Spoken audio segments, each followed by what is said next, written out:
Obviously, you joined Twisted Sister in 1976, and JJ and Eddie, they were a few years older than you. And I read that you once said that they treated you like a kid. You felt a little bit ostracized at the very beginning, so you felt like you had to prove yourself. So, what did you do right at the start? What did you do to kind of prove yourself and make yourself that lead man of the group? Well, I very much was. I was, 2.5, 3 years younger than Eddie and Jay. They were from Manhattan and the Bronx. I was from Long Island. I was the Rube. When I look back on it, I understand. I mean, I remember going to the first time to JJ's apartment and in Manhattan, and Eddie picking up Eddie in the Bronx. A, terrified.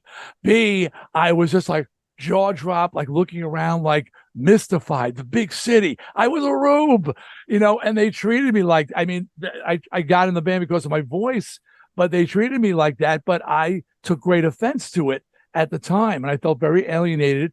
And it set a tone for the entire time I was in the band. It wasn't until after we broke up and I had time to reflect and look back, and then we reformed, that I was able to patch things up with them and understand where they were coming from. So it's the once when I realized that I was on the outside looking in with these guys, they were friends. The drummer at the time we had was also a friend of JJ's from another band. The bass player was from the original lineup of Twisted Sister. When I say original, when the band formed as a bar band, there was a guy in there, Kenny Neal.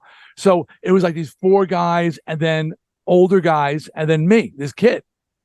So I immediately just sort of went into my room and started writing songs, and with ill intent.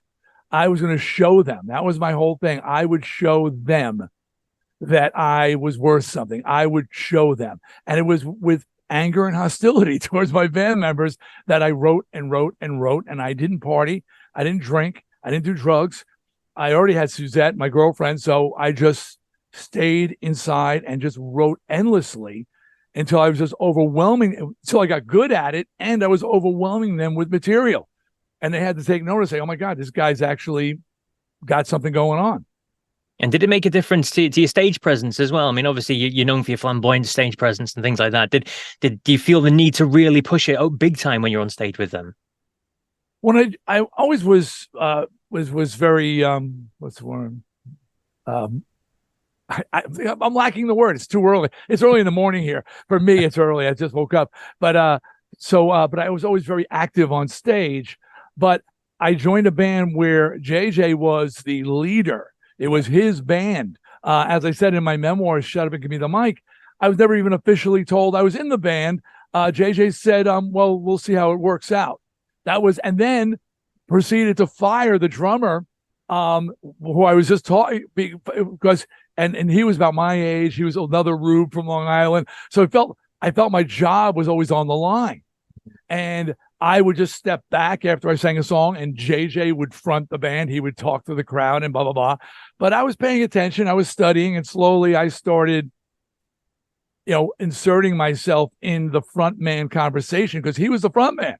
And eventually I just pushed him completely. And again, with malice, I was out to take over the band and show all these four guys that Dee Snider mattered, and Dee Snider was important to Twisted Sister.